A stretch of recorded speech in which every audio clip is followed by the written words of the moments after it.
Bonjour à tous, nous voilà à nouveau réunis, certes encore de façon virtuelle par écran interposé pour le numéro 21 de cette deuxième session de Hatmoon. On a hâte de voir la fin et de pouvoir enfin être dans la vraie vie et de pouvoir donc partager de vive voix un certain nombre de choses. En attendant, parce qu'on se contente de ces outils qui sont déjà quand même fort utiles et je vais avec vous donc à nouveau vous présenter les actualités et les différents événements qui ont jalonné ou qui jalonnent la vie d'AGS Patrimoine avec votre concours dans la plupart des cas. Donc on va d'abord démarrer par un petit tour sur les marchés en regardant de quoi est composé finalement cet indice CAC 40 ESG. C'est plus qu'un effet de mode, puisqu'on l'a dit à plusieurs reprises dans ces tribunes qu'il y avait donc de vrais intérêts, notamment des performances financières remarquables et intéressantes à regarder. Donc la semaine de l'éducation financière qui est malheureusement un peu passée sous silence dans notre industrie, mais bon, il faut y revenir et je pense que nous avons une vraie contribution à apporter. Les produits structurés, un petit focus là-dessus. Ensuite, on verra ce que l'on peut tirer des enseignements du livre blanc d'Apredia qui régulièrement donc, publie ce fascicule qui est fort intéressant sur la santé finalement et le baromètre de la profession.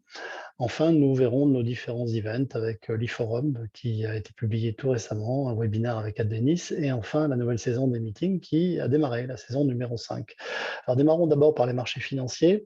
D'abord, en effet, un petit clin d'œil à Euronext qui a lancé donc un nouvel indice, c'est son métier, remarquez, hein.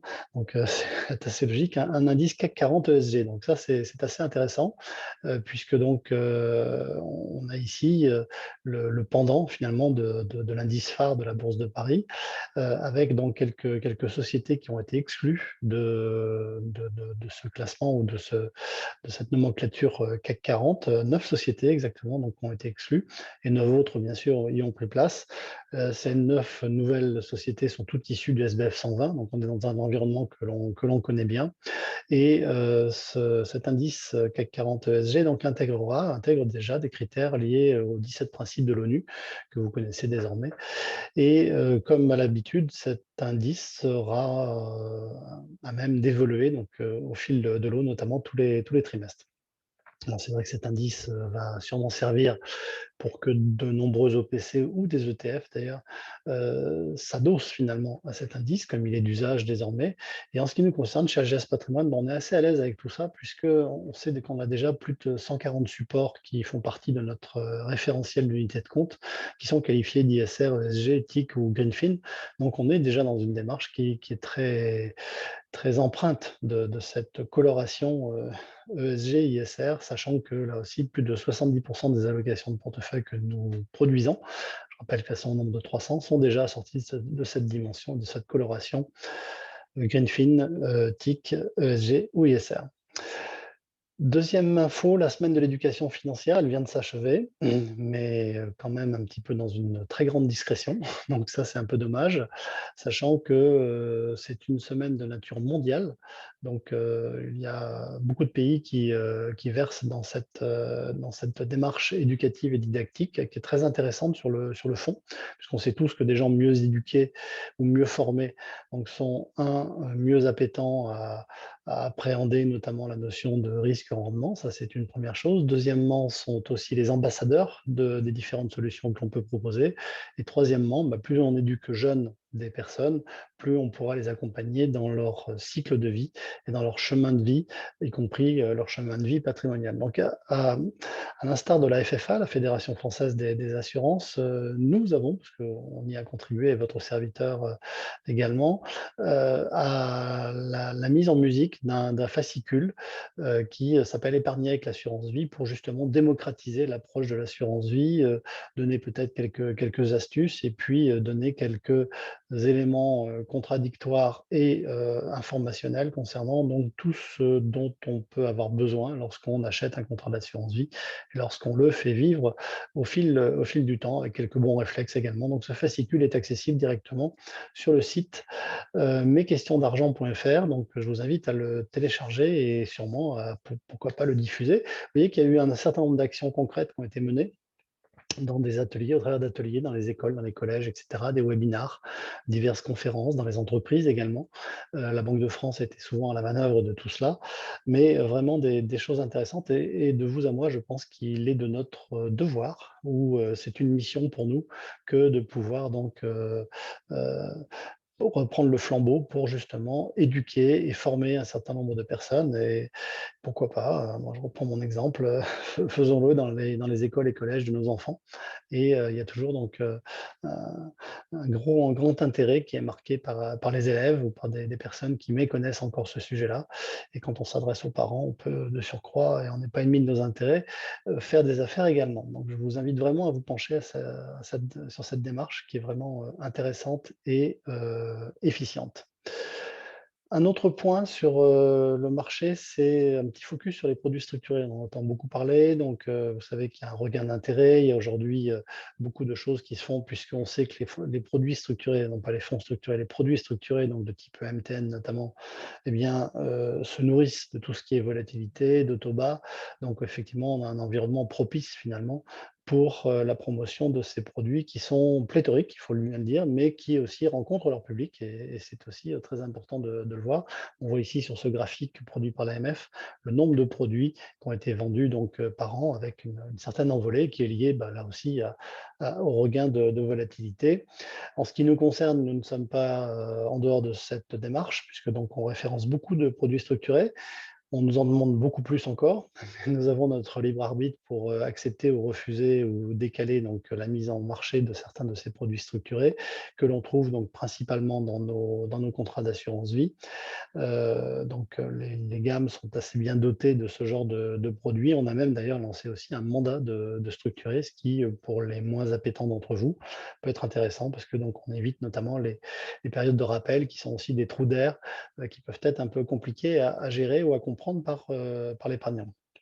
On sait qu'aujourd'hui, donc, c'est quand même 12 à 15 des allocations d'actifs et je rappelle que nous faisons partie des quelques assureurs qui référençons des single stocks, donc des produits structurés qui sont adossés à un titre, et donc, là aussi, si le titre est volatile, il peut y avoir, pas mal d'intérêt.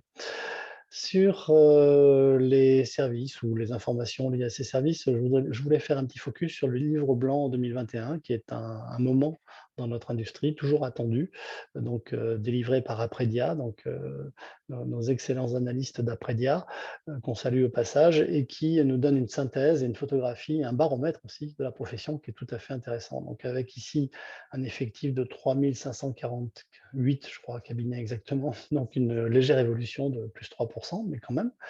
En revanche, très peu de création de cabinets en 2020. Il y a eu plus de fusions que de créations véritablement.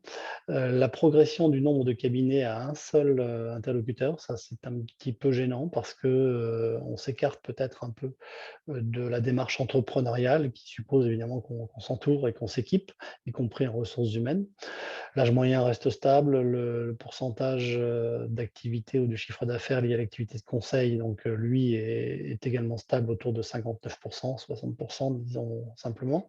La collecte moyenne, elle a fortement progressé à 4,9 millions avec un encours de 41 millions, plus de 41 millions et une collecte globale de 17 milliards. Donc ça aussi, c'est une très belle progression, sur les 2 dernières années, donc 2 années aussi, compliquées de crise un peu. Eh bien, c'est là où les CGP, de par leur proximité, de par leur appétence à être en lien direct avec le client, eh bien, montrent, tout le bien fondé de leurs activités avec plus 14 et sur les 2 dernières années, donc on est, je crois, à plus 22 donc ce qui est tout à fait remarquable, avec maintenant un encours extrêmement significatif de l'ordre de 145 milliards d'euros gérés ou actifs, confiés plus exactement, le terme sera plus exact. En revanche, on est un peu déçu de voir qu'un quart seulement de l'activité est tourné vers la prospection commerciale. On est en baisse et c'est pas une bonne nouvelle parce que, c'est en prospectant que l'on construit l'avenir et 25 des cabinets ne sont pas encore dotés d'agrégateurs. Donc, ça interroge sur la façon de travailler sans agrégateur, mais bon, peut-être y a-t-il des bonnes formules et puis on a eu la chance de pouvoir être interviewé et de dire un petit peu ce que l'on pensait de ce marché. Interview donc, dans ce fameux livre blanc délivré par Apredia. En matière de communication, un petit focus sur l'e-forum qui a eu lieu donc, il y a une grosse semaine et que l'on a mis en ligne donc, en début de semaine, qui, mettait en musique en quelque sorte donc un parterre d'une dizaine de sociétés de gestion que l'on a pu interviewer, avec qui on a fait une causerie au coin du feu. Donc c'est vrai que ces asset managers deviennent des complices un petit peu avec nous et on a fait un vrai tour du monde, en passant par la Chine, en s'arrêtant longtemps en Chine d'ailleurs. On avait, 3 ou 4 interventions qui étaient liées à la Chine, donc il va se passer quelque chose quand même. En tout cas, il y a du grain à moudre. L'Europe aussi, bien sûr, qui n'était pas exclue des champs d'intervention, mais également tout ce qui relève des, small et mid cap, ainsi que les thématiques, bien entendu, qui nous ont permis donc de faire un tour d'horizon de la gestion extrêmement large. Encore une fois, on remercie nos partenaires et complices sociétés de gestion qui nous ont prêté leur concours pour ces interventions et ces éclairages finalement sur le marché. On a également donc, enregistré, ça c'est très intéressant et original et je vous invite à vous y pencher également, un webinar, sur la retraite avec nos amis d'Advenis, Advenis Gestion Privée. Mais je pense qu'il serait tout à fait opportun pour, tout un chacun, CGP, de dire: «Bah, tiens, finalement, je vais mettre en place un webinar». On parlait tout à l'heure de la semaine de l'éducation financière, bah, on est tout à fait dans cette épure-là.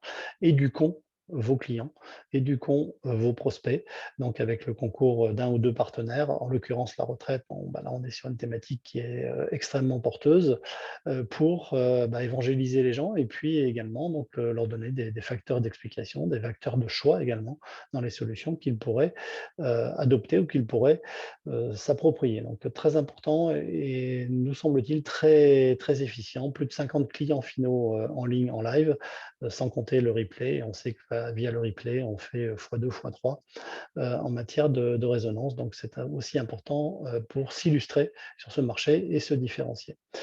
La saison 5 des meetings, on est déjà à la saison 5, alors qui malheureusement aura lieu en version digitale, eh bien, a démarré et on démarre plutôt bien. Donc, on a fait une première session déjà avec beaucoup d'échanges. Donc, on est vraiment sur ce schéma-là en disant, voilà, on est le staff dirigeant avec deux directeurs du staff d'AGEAS, dont moi-même, et nous venons au devant des CGP. Alors même si derrière un écran c'est plus complexe, mais c'est quand même cette volonté de proximité qui fait que l'on a un échange à bâton rompu et en parlant vrai, en, en étant tout à fait transparent sur les tenants et aboutissants de nos activités diverses et variées, mais surtout de nos activités conjuguées entre les prestataires, les fournisseurs que nous sommes et les distributeurs que vous êtes. Donc c'est toujours assez riche d'enseignements et ça nous permet donc de recueillir non seulement vos attendus, mais également de proposer un certain nombre de solutions tout à fait concrètes en rapport avec vos attendus.